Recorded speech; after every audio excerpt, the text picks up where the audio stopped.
Hi friends, எல்லோருக்கும் வணக்கம். நம்ம ராகவி சேனலை புதுசாக பார்க்குறவங்க ப்ளீஸ் சப்ஸ்கிரைப் பண்ணுங்கள், லைக் பண்ணுங்கள், ஷேர் பண்ணுங்கள். நாம் இன்றைக்கி சோளிங்கர் நரசிம்மர் பற்றி தான் பார்க்க போகிறோம். இங்கு யோக நிலையில் யோக நரசிம்மராக காட்சி தருகின்றார். இந்த கோவில் அரக்கோணத்தில் இருந்து 28 கிலோமீட்டர், சென்னையிலிருந்து 105 கிலோமீட்டர் ஆகும். நுழைவாயில் முன்பு பெரிய ஆஞ்சநேயர் சன்னதி உண்டு. அங்கு ஒரு பெரிய குளமும் உண்டு. இந்த குளத்தை பிரம்ம தீர்த்தம் என்று கூறப்படுகிறது. இந்த கோவிலில் இருந்து 1 கிலோமீட்டர் தூரத்தில் யோக நரசிம்மர் ஆலயத்தை அடைந்து விடலாம். இந்த கோவில் தரைமட்டத்திலிருந்து ஏறத்தாழ 750 அடி உயரம் என்று சொல்கிறார்கள். இந்த யோக நரசிம்மரை 1305 படிகள் கடந்து சென்றுதான் தரிசிக்க முடியும்.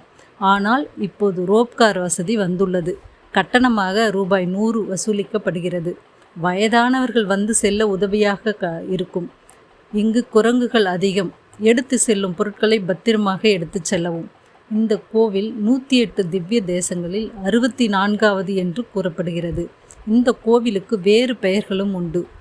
சோழ சிம்மபுரம் என்றும் திருக்கடிகை என்றும் கடிகாச்சலம் என்றும் கூறுவர்.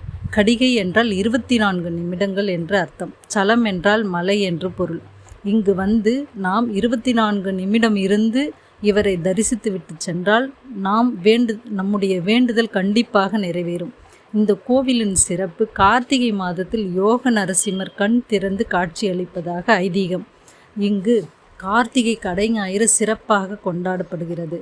இங்கு வீற்றிருக்கும் அமிர்தவல்லி தாயாரையும் யோக நரசிம்மரையும் தரிசித்துவிட்டு பலன் பெறுங்கள். இந்த கோவிலின் அருகில் சின்னமலை என்று அழைக்கப்படும் ஆஞ்சநேயர் மலை உண்டு. இங்கு ஆஞ்சநேயரை தரிசிக்க 406 படிகள் ஏற வேண்டும். ரோப்கார் கிடையாது. இங்கு ஆஞ்சநேயர் கையில் சங்கு, சக்கரம், ஜபமாலை கொண்டு யோகத்தில் காட்சியளிக்கின்றார். இவரையும் தரிசித்து நன்மை அடையுங்கள். நம் வாழ்க்கை உயரும். பல மாற்றங்களும் திருப்பங்களும் ஏற்படும். நன்றி.